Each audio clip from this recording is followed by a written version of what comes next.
right, good morning, everyone. Good morning, fellow game developers and all the students, indie developers, media, press, everybody. Hi. I'd like you to please silence your cell phones or put them to vibrate mode before we get started, because I've got some cool audio and it would really suck to hear like a ringtone in the middle of that. All right.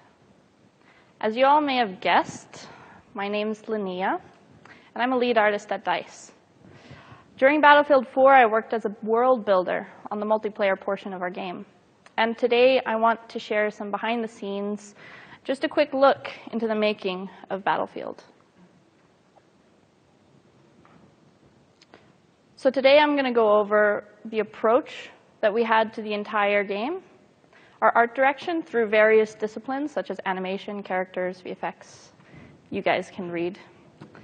I'm also going to go through some of our tech that we upgraded, which gave us better destruction, LEVOLUTION. And a really big feature this time was our synced water and weather systems. I'm going to talk a bit about how we worked with those and what it was like to change tech partway through a project. So during Battlefield 4, or approaching that project, we had several challenges. As some of you may have known, Battlefield is a very old franchise as far as the industry is concerned. We have a lot of titles that have been out. This is the 14th Battlefield, not including canceled projects and expansion packs. There was also a feeling from the consumer base and from ourselves that the FPS market was a little bit flooded. I don't know if any of you guys felt that way. How many of you play first-person shooters? How many of you play Battlefield, actually? OK, great. You guys will know exactly what I'm talking about then.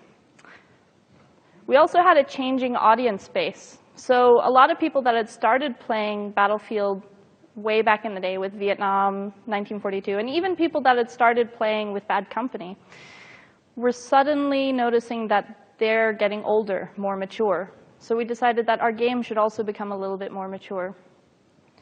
But we still also had a lot of new players coming in, new players that had never played Battlefield before, so we wanted to make sure that we catered to them as well. We're also facing a new console generation. When we released, we were one of the first games to release on Gen 4. So we released on 5 consoles, 6 if you count low-end and Ultra PC as different consoles, which we did, but it was a bit of a headache. Worth it, though, I think. So we had some goals that we set up in the beginning when we realized we had these challenges. We wanted more destruction. Who doesn't want more destruction? Destruction is cool.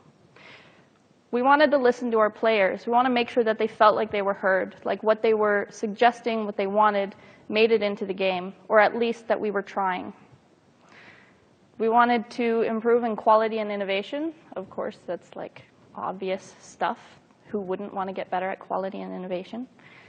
And we also wanted no crunch. Yeah, good luck. But we wanted no crunch, so that was our goal. We had to have a goal in order to make some progress in that direction. So instead of having more destruction, we decided to have smarter destruction, because we couldn't really add more. The animations require a lot of dynamic parts, and a lot of our performance would suffer. And of course, we wanted to try to hit 60 FPS on next-gen and Ultra PC.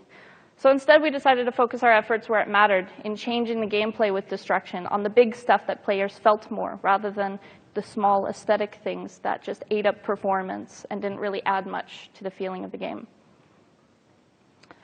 Like I said, we wanted to listen to our players, so that meant that we wanted to listen to both our core players and also our new players. This is how we ended up creating the multiplayer playground level, and a lot of other smaller things. But that's a good example where we were listening to a lot of our core players. You know, they know how to fly a jet. They know how to fly a helicopter. But if you're a new player coming into a multiplayer game and you jump in a helicopter and you're not very good at it, people yell at you to say, noob, get off the servers, you know, uninstall, and very mean things that I'm not going to repeat here. So we wanted to give players a space where they could test drive a bunch of these vehicles, a lot of weapons, test out different ranges, how they felt, test destruction, test our water gameplay. before they got into a match so that they would know what they were doing and feel less intimidated by all this peer pressure. And when it came to quality and innovation, we realized that it was a bit of a balance between the two. Because if you want to create quality in an area, you really need to spend a lot of time polishing your techniques, training yourselves in those areas. But if you want to innovate, then you're creating new stuff. So you don't really have as much time to get the high level of quality that DICE is well known for. So we decided to have a bit of a balance between the two. We still wanted to push boundaries, and so we had different trade-offs between polishing certain areas like Battlelog, and that had to compete with adding elements like Commander Mode. Now, we took a lot of these ideas, and a lot of them we haven't given up on. So we have continued support throughout the game, and with our DLC packs, that's going to continue adding features and polishing on segments that we weren't managing to hit during our regular production. And of course, crunch always happens when you have developers who are passionate about what they make and are invested in it becoming great. And when eventually during production we agree to a release date, we really don't want to upset the players and ourselves by pushing that and continuously pushing that.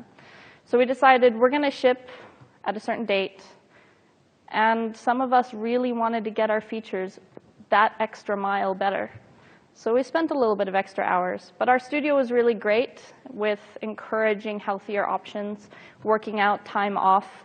They encouraged vacation and spending time with the family. So I don't think there were many people at our studio that had families that really were spending many more extra hours. So I wanted to go over some key areas that we focused on with our art direction throughout the entirety of Battlefield 4. Because there are so many different components, we wanted to have some common threads working their way through our entire game.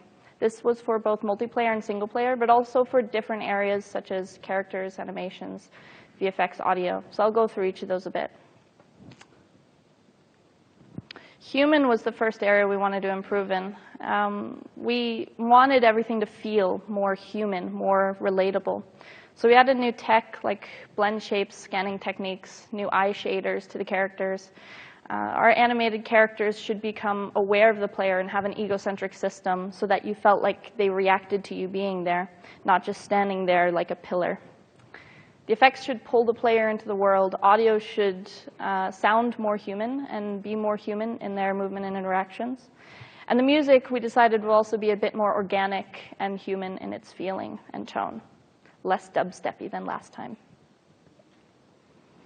So here's an example from Battlefield 3. What we were trying to get away from were these moments of uncanny valley that really pull you out of the immersion of the game. As you can see, these are moments where we're trying to convey a very strong emotion, but the player isn't getting that because they're being hit with this really creepy-looking guy. So we focused a lot on our characters, creating unique and interesting characters. This is Hannah, for those of you who have seen our trailer or played our single player. And we wanted to give them a sense of realism and not have them be too exaggerated in any way. We believe that real characters are the most interesting because they are the most relatable. We wanted to make sure that we had human animations and effects to convey emotion, as I said, without entering the uncanny valley. And I think we got a lot closer with this game. We also wanted to improve in the area of drama, being more dramatic with our storytelling, our effects, and our audio. We wanted to focus, again, on the player so that the player feels more rewarded and recognized for what they're doing. And we also wanted to add this feeling of importance and drama to the player's actions. So here's an example of one of the references that we were looking at for our single-player airfield level. We didn't want to tell small stories, like, a can by the side of the street. The story was some guy littered. That's not very exciting. We wanted to tell entire environment stories, which would convey one big incident, and that we wanted that to have an emotional impact. So for instance, this is probably people evacuating for some reason, maybe a hurricane. And that made it into this part of our single player. where we use this reference as a gameplay wall, not allowing the player to move beyond the support of his squad. To the north, the other side of that highway. Also, we had a lot of over-the-top destruction, which is always fun. I think that's our gate through the city. You got a point, Rector.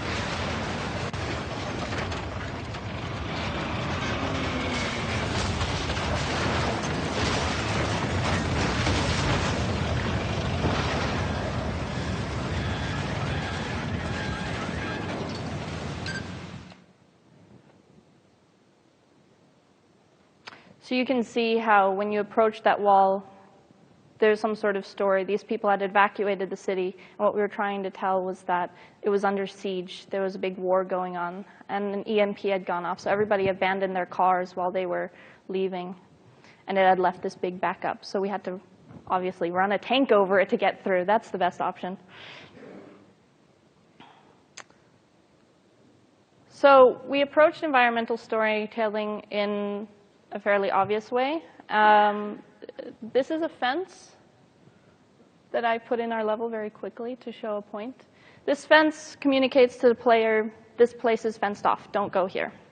But how do we take that to the next level? What if they're really explorative? Well, we could add an electrical box with a sign that indicates that there's some danger, don't approach this. We could take it a step further, adding effects and audio, something buzzing. There are effects from an electrical circuit. So maybe this fence is electrified, so you touch it, you get hurt. We could go over the top with this and tell a little bit more of the story. But that was a little bit further than we wanted to go. So we decided to pull it back to about this level of storytelling for us. And this helps communicate expectations to the player so that they're not met with something that doesn't make sense to them. We wanted really clear and obvious rules in our world. We wanted our effects, as I said, to create more drama for the player, and that was in having a lot of atmospheric stuff, like dense air, mist, fog, ambient smoke, a lot of dynamic effects that help the scene come alive. So here you'll see a clip of that level without effects, and then with effects. And you can see that it makes quite a bit of a difference to how you feel, even though you still have the camera shake and you still have some shader effects. You're not getting the full impact emotionally of having all those effects battering you to the side and making you feel very helpless and alone. Audio is also a very strong tool for creating drama on a conscious as well as a subconscious level.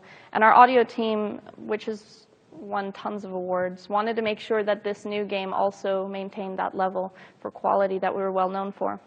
We thought that audio created an environmental ambience that was like an emotional cushion for the player to sit on. Wherever there were things that might pull the player out of the experience, the audio can pull them back in. So this video clip is about our gunfire, so it's a little bit loud. But it's reference footage taken from a training drill, not in a war zone. So hopefully you can see what we were going for.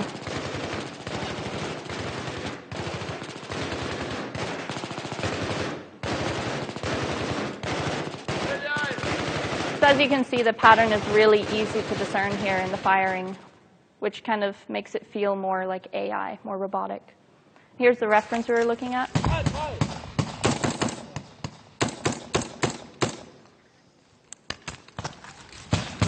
So a lot of single fire shots, you'll notice. And then when they fire on automatic or semi-automatic,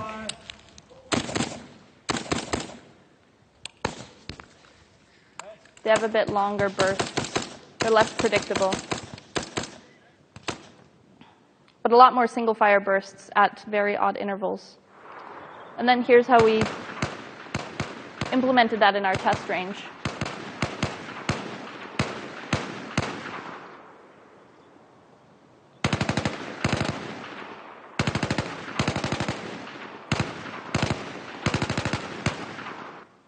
So those of you that don't work in audio, this may seem like a really subtle difference. But when you're playing the game and you hear all these ambient sounds that fit into the world that you're in, it just helps to create this illusion, this bubble of immersion for the player.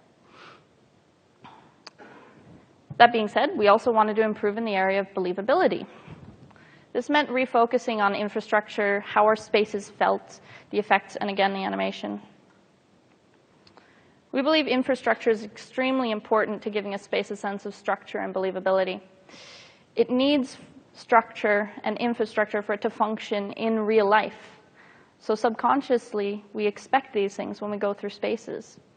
Things like road signs, traffic lights, sidewalk transitions. You can see here between the road and the sidewalk, we have like a little white decal and then a darker patch and then the actual curb and then another darker patch of tiles leading to a bit of a faded transition into the texture. And even though that's a lot of transitional pieces, they're all clustered right at the edge to help you believe this transition between surfaces. The same goes for our spaces. We didn't want to simplify our spaces. We wanted to capture what was believable. Instead of specifically replicating things, which was extremely time-consuming, and instead of just saying, here's a Google image, make that, that was a little bit silly. We wanted to capture what was believable, the transitions between surfaces, the material properties, especially here in such a very wet and specular world. You can see, especially on the Vespa down there, it has a really nice sort of specular highlight that really sells that that's a wet metallic object right now. In the real world, no object is just snapped to the ground or auto-rotated 45 degrees. So we really tried to avoid that in our spaces, even from a very early implementation standpoint from design. We wanted to avoid that. Trees are always slightly slanted. They follow the contour of the landscape. Man-made things also have imperfections. So we didn't want any razor-sharp edges on our buildings or any of our models. So we decided that it was important to respect the surfaces of where our objects were placed. What is the material that they're on? Is it placed on a slope? Is the ground soft or hard? Take your time to look at these things and understand why things grow the way they do or why they're placed the way they do, and your worlds will become so much more believable. The same goes for when you're approaching it from, say, a design standpoint. Here's the problem. I need 3 pieces of cover. But it starts to look a bit unrealistic. And if you start from this point, it's a bit hard to fix when you're later on down the road. So from the beginning, we wanted to make sure that we had an organic feel to how the rocks were placed, how cover was placed, working with the landscape and the terrain rather than just relying on objects. We wanted to rotate and add variation. And then use foliage as a way to ground objects. Where does the grass grow? You could take this even further and say, well, the grass usually grows on the sunny side of the rock, not on the shadowed side. So whatever is east in your map would have a little bit more grass, and the other side of the rock would have more twigs and leaves and stuff that is built up and not necessarily been grown over with vegetation. We also wanted more believable animation, and because we use a lot of mocap with hand-tweaked positions to get this sort of hyper-realism in animation, we wanted to make sure that the characters felt connected to the world, because it's really easy for them to feel disconnected when they're standing there in their idle loop, just kind of floating a bit. So we used this by having additional props that they interacted with, by having them sit in chairs, hold coffee cups, pick things up, put them down, which added a lot of believability to them. So focus on that in this scene. It may be a little bit of an extreme example, but notice how they're interacting with the objects, and it helps their movements be more believable. Why are y'all still around? Short version, ma'am, we are caught behind enemy lines. We wish to get back to our ship. If wishes were horses, you beggars would ride. The USS Valkyrie, likely in the Red Sea by now. Oh, fuck me. Did you fall off? Where's my coffee? Ma'am, it is imperative that we find transport west. Russians rolled into our airfield 3 days ago. More ground forces are closing in. Our supply lines are cut off. We're outnumbered 12-1, so whatever your imperative is, it's unfortunately not mine. Put that down. This stuff's pure devastation. Of course, Irish is always touching explosives. Always getting into trouble. We wanted the same in terms of our audio. The level of consistency should be really high. So we developed this technique of comparing our audio to real-world reference that we found. Again, this is the same piece of reference from earlier, or, well, it's the same group from a military training reference. We wanted it to feel very real and documentary rather than Hollywood and over the top. And this was achieved through constant comparison of carefully chosen real reference material. By analyzing and deconstructing well-chosen big pictures and letting that define all of the aspects of the building blocks rather than the other way around, we made sure that all the assets could fit into the same image at the same time. So that way your grenade being thrown and hitting a wall wouldn't sound incredibly different from one in the real world. And the same with, rapid fire or single shot fire of various guns. They wouldn't feel like this is from a sci-fi game or from a fantasy game, which, why would they have guns in a fantasy game? I'm not sure. But this is an example.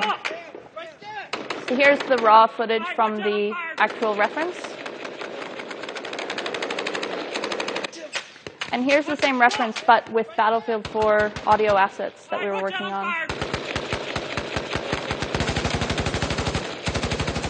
So as you can see, they're a bit heavier, but they still fit. That's hitting the fucking corner right there. That's hitting the fucking corner right there.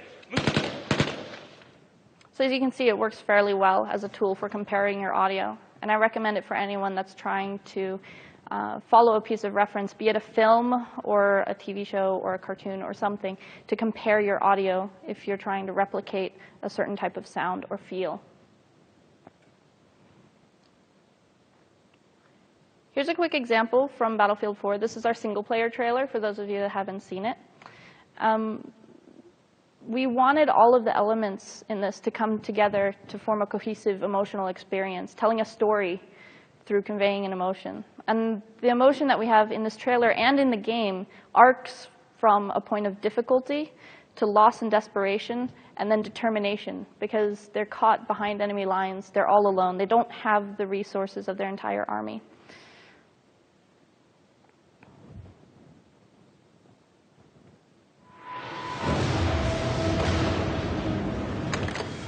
You boys are late. It takes time to shoot your way through a search party.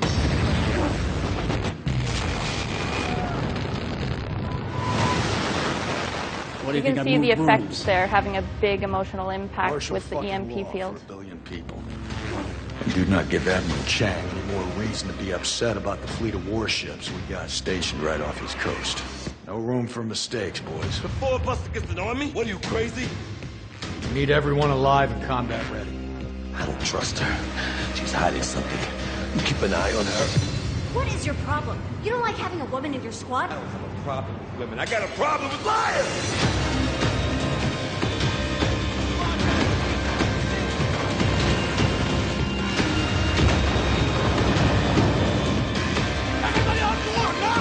Too dangerous!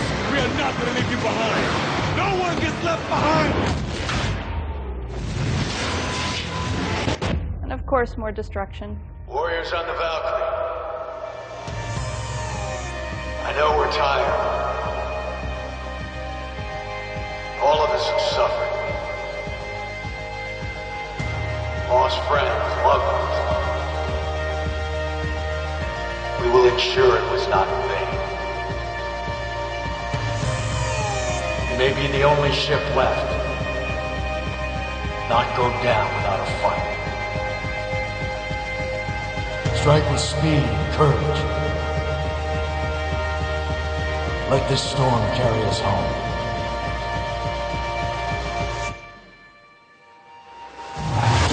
What's your mission? This shit hard! Stick together, we won't die. I think we just invaded China.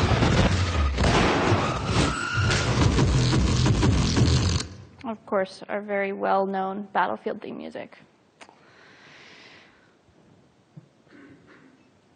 So I wanted to talk a little bit about Frostbite 3 and what that was like to work with some of the new tech elements that we had coming into the game, which were very exciting.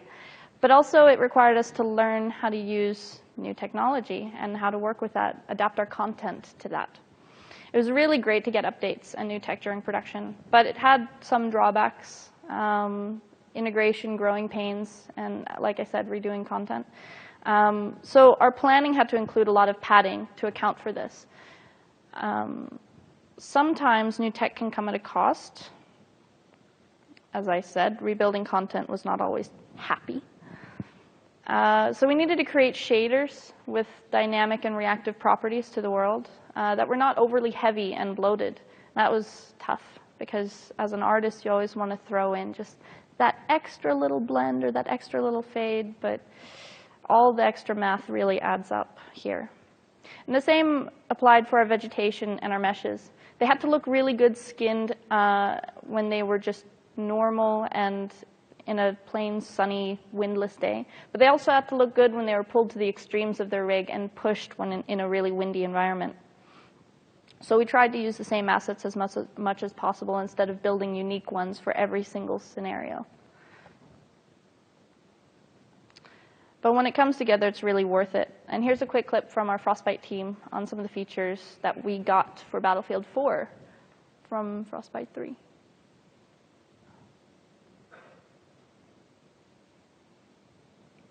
And it's gonna play any minute. There we go. We spent significant effort on creating more dynamic and living environments. Before, they would have to go to a lot of work to make a tree feel like it swayed in the wind.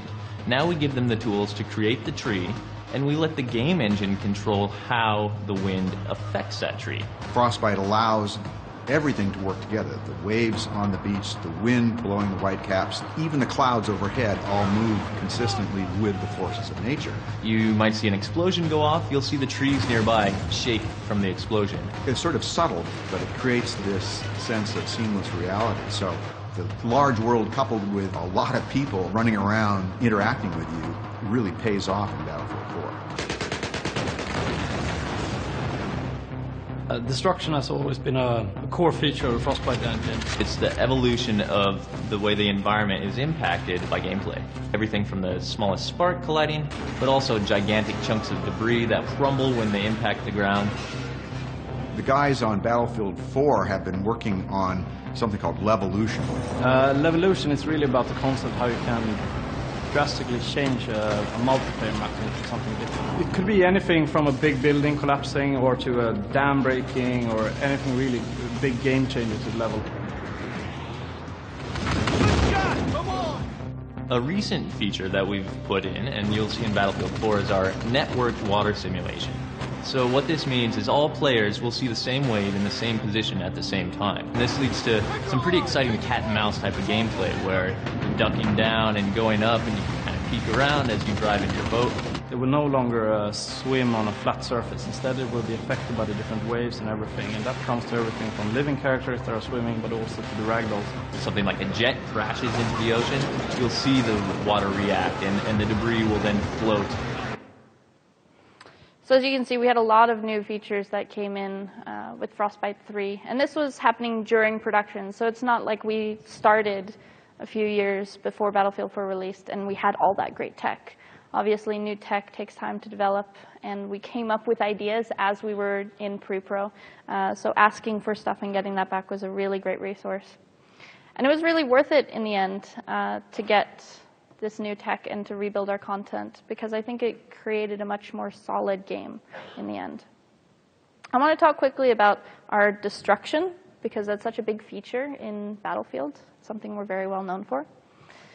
Our goals with Battlefield 4 were to create the feeling of a fully dynamic and physical world that you can interact with. Things respond the way they should. If you kick a chair, it'll fall over. If you throw a grenade at a wall, if it isn't like super reinforced steel, you know, it'll take some damage. It'll show that destruction. We wanted to deliver a destruction experience that is visually and sonically mind-blowing, which means that it was both audibly mind-blowing, but Sonic approves.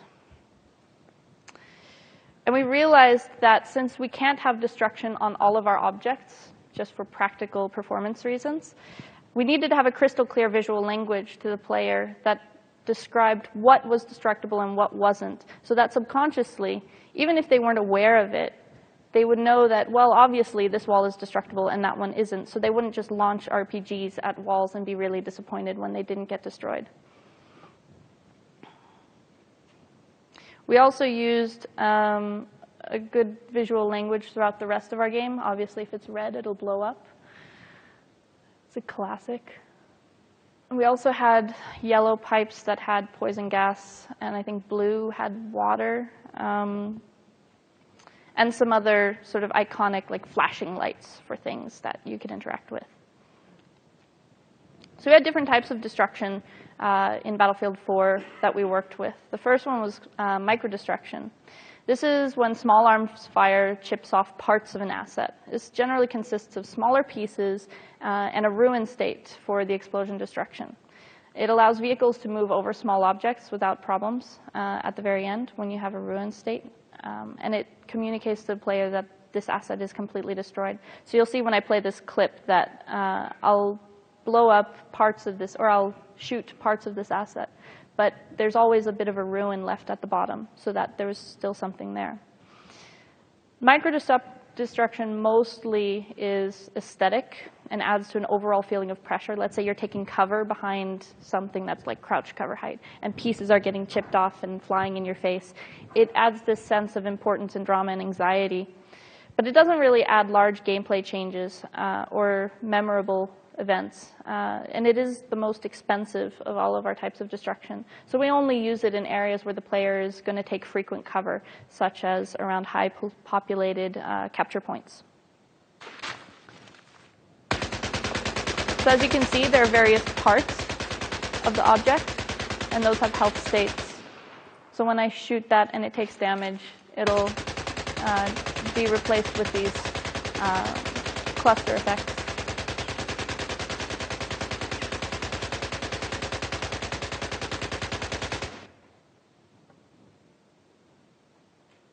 We also had macro destruction, which is larger damage to holes, like holes in walls.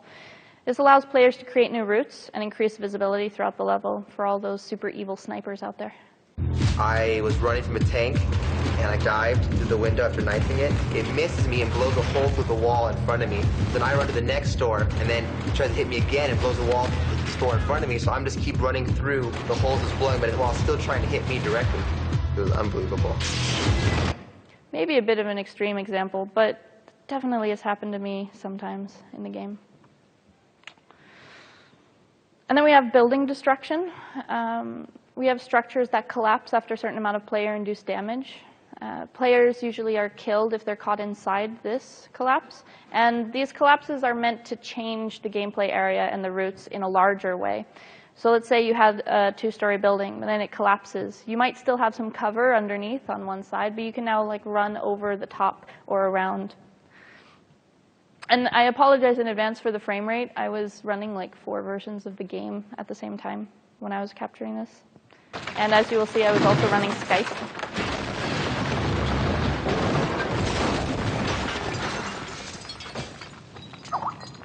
I asked you guys to turn your cell phones off, but then I couldn't turn Skype off.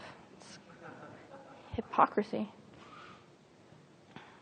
And then we also have our cinematic destruction, which is what everyone recognizes and remembers from our trailers and also from our levels. It's the most memorable, and it's always linked to the theme of the level. We try to make these spectacular with big animations, and we want them to change the way the level is played the most. So for instance, the skyscraper in Siege of Shanghai, when that comes down, it changes to a different gameplay area for the main middle base.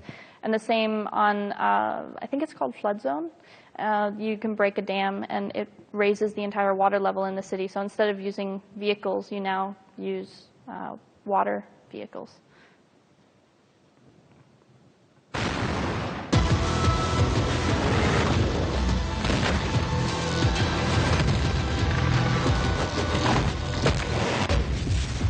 So those are always big and over the top.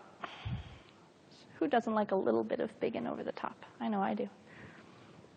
So as I mentioned earlier, we needed to be really smart with the placement of our destruction. We couldn't just put it everywhere, and we couldn't just put the most expensive stuff in places people wouldn't see it, because that's not smart. We wanted a higher density of destructible props at points that were likely to be contested and highly populated. So usually around our C base, but then we also had some at all of our other bases. But we usually wouldn't put it like on the edges of the city where no one is likely to go. The same principle applies to more interesting areas and iconic objects in our level as well. The more expensive or costly they are, we tend to put them in the middle where people will get to see them. Because who wants to work on a really pretty object and then no one gets to see it? That wouldn't be fun. So this is Siege of Shanghai. The left side is a spawn base and the right side is a spawn base, and the tower in the middle is the middle base. And as you can see, we took that principle to the extreme here, where the middle base is the giant LEVOLUTION destructible building that falls down. But there's also a higher density of micro-destruction props there, and macro-destruction cascades out to the other bases as well. That way, players feel like they're getting some kind of cool interactability with the environment, that it is physical, that it does respond to what you're doing. I want to talk quickly about LEVOLUTION, because that was a new feature that we introduced in Battlefield. And really, it's just a way for the level to respond to the player, to evolve dynamically as you're playing. The changes are either passive or active, storytelling and cosmetic, or tactical with destruction or level-changing features. They're not always destruction. It could be like, you'll see there, the raising of the shutters. When we were first testing a lot of our LEVOLUTION features, however, we noticed that not a lot of people realized they were there. And when they were triggered or something did happen, not a lot of people knew that it happened. So we decided, after doing some testing, to approach it by informing the player, making them aware of what exists by using mechanics and techniques that are familiar to gamers. Like I said, flashing lights, different materials, the red barrel that explodes. We use this sort of interaction language to help inform the player of what's available and what has happened. We also needed to, we said crank it to 11, but we need to make sure the player feels the event and notices when something has changed so that they're not confused when they come back and suddenly the area is very different. So we have audio, we have VFX. When you're closer to an event but you're not really looking at it, sometimes you'll have a little screen effect. The most notable of this is probably after the skyscraper comes down on that level, Siege of Shanghai. There's a shader that gets placed on all the objects it passes around. There's effects that go through the street, and then a dust shader that settles on all of the objects, so that even if you spawn into the level after this has happened, you know the skyscraper is down. So that way, you're not grabbing a sniper role, you're grabbing a tank to go annihilate people at point C. We also wanted to add a bang and maximize the potential and emotional impact of all this, which is why we added a big spectacle to everything, lots of effects over the top. So the goal with LEVOLUTION was to add new elements without removing focus from our core Battlefield experience. And it made a lot of changes throughout the way. We realized very early on that sometimes the easiest LEVOLUTION features to implement, like bollards raising up to stop traffic, often had the biggest effect on gameplay. So we asked the entire studio to come up with ideas for what LEVOLUTION features they would like to see, what kind of interactable stuff in the level they would like to see. And that generated a ton of ideas that we sifted through, and it helped create the most effective mechanics to put effort and time into. Our LEVOLUTION pod is a good example of cross-disciplinary work in the industry, and we're very excited that they did well in that. It demanded a lot of constant testing, but also a really great technical understanding, a willingness to take on challenges, and it also needed a sense of imagination, which is probably one of the things that most of us love about working in the games industry. Being able to use a process of rapid iteration, the LEVOLUTION team was able to prototype, rule out, redo, refine, and polish a lot of concepts from ideation to implementation. I'm just going to show a quick video where our producer is talking about some LEVOLUTION features. It can be anything, like creating all new paths to get the upper hand in the fight. Raise bollards to stop vehicles. Fortify your position by activating the shutter gate. Or how about trapping your enemy with one of your hand grenades? That one's my favorite. Metal detectors will give your position away. And car alarms can really screw up your knife game. Disorient your enemies by using the environment to gain a tactical advantage. Then there's the ambient changes that will drastically alter the look and feel of the map during the course of the battle. Finally, you can trigger massive game-changing events. You can flood an entire city, changing the tide of the battle. LEVOLUTION is a game changer. It's a big focus for us as we take the dynamics of Battlefield to a whole new level.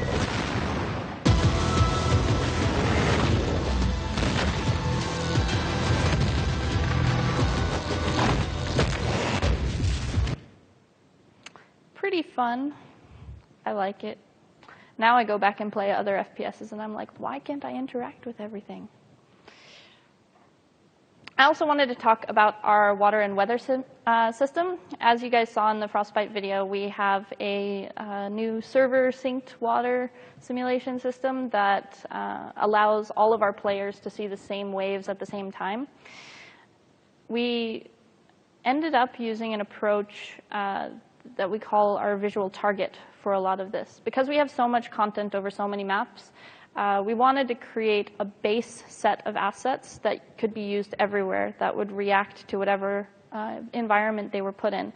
So we had a woodland visual target with trees that were properly skinned and looked good, with foliage, with terrain shaders, with water shaders that could be used on all of those environments throughout the game. The same went for our ocean and beach theme, our islands, and our interior and our snowy sort of environment. So we had these visual targets, and then world builders or designers could go in, grab those shaders, grab those assets, and they would automatically work together in a scene. And then when you added wind or you wanted to change the weather of the level, they would react and they would look good under those conditions.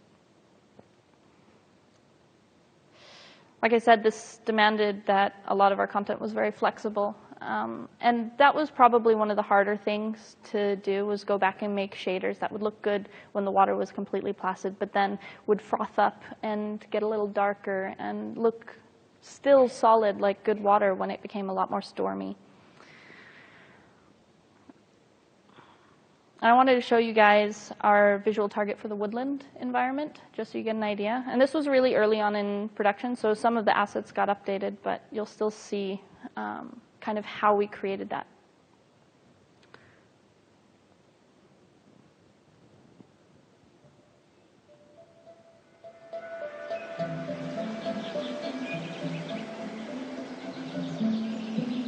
So as you can see, we have around maybe 4 or 5 different terrain shaders here, different scattered meshes on the ground, such as leaves or twigs, grass on the other side. We have bushes, we have small sapling trees, we have larger trees.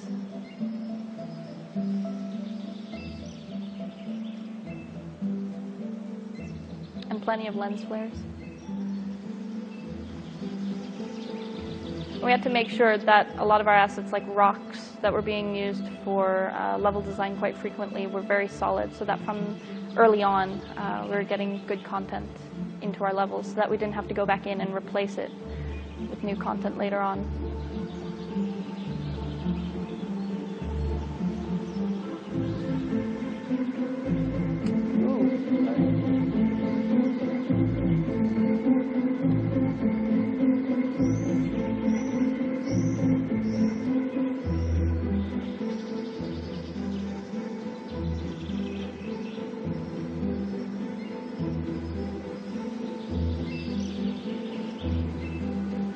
Also, it was really relaxing after being in a playtest with a bunch of gunfire to just drop into one of our visual targets and have that nice calm music.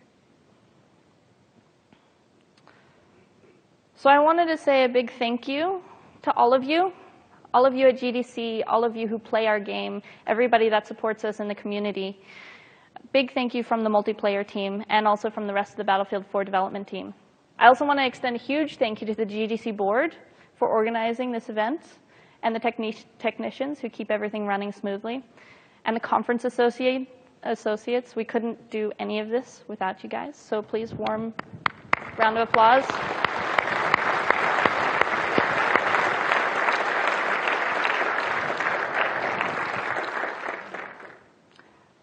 And now I'd like to open it up to questions. If you don't want to come up to one of the microphones here in the room, you can feel free to tweet me or email me or come see me afterwards. There are no other talks in this room afterwards, so we're not going to be moving to the wrap-up room. We're just going to be staying here and taking questions for a little bit. Yes? How long would you typically spend on the daytime and nighttime levels just on lighting? We could spend up to 2 months on a level, but more often, because of our production timeline and the schedule, we'd end up spending about 2 weeks, 3 weeks per level. But ideally, and some levels got much more love than others, obviously. And we were able to replicate the same sort of lighting in certain areas. We were able to reuse a lot of stuff. But yeah, I would say the shortest amount of time is 2 weeks. The longest is a couple months. Thank you. Yep. Anyone else? Questions? I think we have one over here. No? Okay. Here in the middle. Yeah. So, Siege of Shanghai, Seizure of Shanghai, whatever that map is called. What's stopping us from making every single building as destructible as the point C1, and in a dynamic way, so it's not like the canned animations, but completely dynamic and destructible environments? Well, for us, that's mostly a question of performance. Obviously, our maps are pretty darn big, so we have a lot of stuff on our maps, and the only way that we're able to do out the level so that you don't see the entire level at once. And having having everything be destructible would mean that we would have to create a level that could run when you'd see everything, when it was completely flat. And that would not be the prettiest content. That would be pretty ugly. Yeah, so that's usually the reason why. We want to balance our level of quality with the amount of destruction and gameplay that we have, which is why we focused on, of course, placing the destruction in a smarter way so that it felt like you were still affecting everything without actually just flattening the entire gameplay field. Yes? So I really liked how LEVOLUTION kind of gave an environmental storytelling kind of feel. So I just want to know, what was the defining moment for you where you were playing the game and you're like, wow, that was awesome. I didn't know I could do that. Was there a moment when you were developing the game that you're like, wow, this is worth it now? For me, it was probably when, I think it would be the bollards, actually. We have, on Siege of Shanghai, there's 2 bridges that go to the main base, and both of those bridges have bollards that you can raise and lower. And I was in one game where we had captured the middle point, and we didn't want it to be contested, so we raised the bollards on both sides so that tanks couldn't get through. And it was insanely effective. And it was right after we had implemented those in a playtest. This was the first time that we had those, and I was like, ha! Try to take my base now, bitches. And they couldn't, and it was awesome. So that was probably the moment for me. And then also, during our beta, which we opened up for everyone, seeing people use LEVOLUTION way more than we had in playtests. Because, obviously, we're sitting there and we know everything that exists. But the players are experiencing it for the first time. So they're running into the train cars and trapping people. Whole squads would just spawn. Some people actually had spawners inside the train cars, and they would just lob grenades and shut them off in there, which was pretty evil. And a lot of people used some of our elevators and stuff with the skyscraper to very devious means. But it was really fun to see the players kind of take ownership of the map, because ultimately what the players do in a Battlefield map is always way more than we ever expect them to. Yeah? Hi. How do you go about creating the maps? Are you guys working in binomes, the designer and an artist working together, or is it more of the designer does his thing and then an artist comes in and makes it beautiful? It really depends.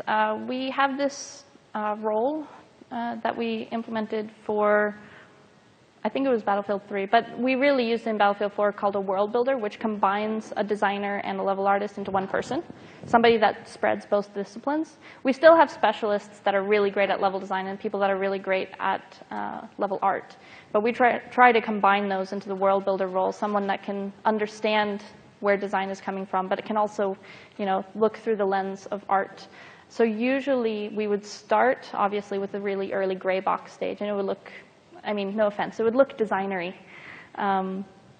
And we would then start to polish that as we felt more secure in the bases and didn't want to change any large elements. But again, having a sandbox feel to our levels, where a lot of it is based on terrain and organic elements, helps us change things around when we're playtesting and noticing that things are different, which is, again, why we created this visual target with assets and textures and stuff that was up to our bar of visual quality, so that when we pulled everything together, as a designer, you would say, I need cover over here, but they'd make it look good because the assets and everything were final.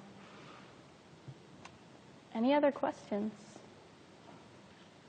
Yeah. Hi. Hello. How many people are involved in development of your project? Because it's very complex art, very complex system. That's a good question. Maybe 1,000? I wouldn't say 1,000.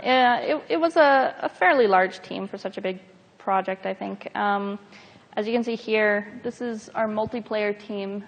This is not including, I think it was like 6 or 7 engineers that we had, and a couple, like a producer and stuff like that. So there's maybe like 10 people in this picture that are not pictured.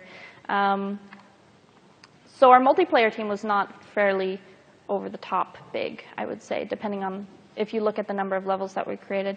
But the overall team, if you count like marketing, everybody that pulled off and had our launch readiness, all the QA involved in testing, and a lot of the management for that, I think the team was a little over 100, probably less than 200. I don't really know exactly, because we had a lot of people here helping out with the marketing and the launch of the game as well, that I wasn't really directly involved with.